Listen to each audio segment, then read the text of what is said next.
Hi everybody, welcome back, and now it's your turn. So here's what I'd like you to do, and let me kind of just clean up things a bit. So here is this file. It doesn't matter really probably, but I want you to develop an app just like this one. So I'm giving you a SQL file that builds that database, and I'd like you to implement an application that does kind of what I was demoing in the previous video. And let me do that again. So here, there's no food present, there's nothing being displayed obviously, and as soon as I type something like the letter Z, I'm kind of lost now.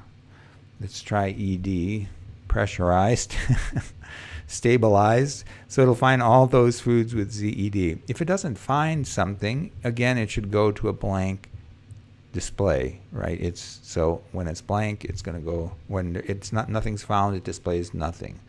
So if I go salmon, it'll find it. Tipnuck, it'll go to that particular one. So that's all I'd like you to do. I want it to look good. I want it to look as good as this, so not an embarrassment. So just if it looks better than this, if you spend a bit more time fiddling around and making things look nice, I'll give you some extra points.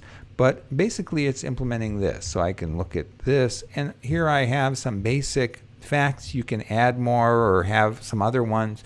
That's good. I'd like you to keep fat just because it's an interesting one, because it's not present in the database. You have to compute this fat. And just to give you a hint of how I did it, you can see that fish oil salmon for me had 89.23 grams of fat. So maybe that'll help you decide how I was managing fat. And maybe I did it incorrectly. You should check and just kind of do a sanity check on what I'm getting here. Maybe it's wrong and you should do it a different way. But that's what I would like you to do. No sense prolonging this. That's how I want it to look. You can do it whichever way you want. I started with doing the server. I kind of did it the way I mentioned in the video.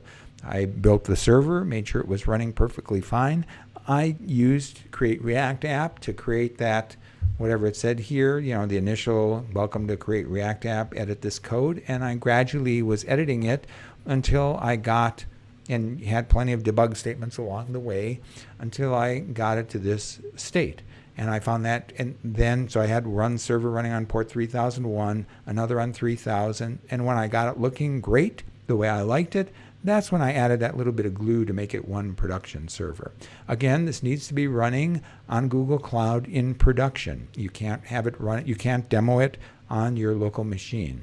So that's one restriction. We want to make sure that when you're done, you can actually create an app that will be visible for everyone and have that skill of moving stuff to production. It needs to be on GitHub as well. There's more requirements in the write-up for this rudiment. But thanks, take care, and have some fun programming it. Bye.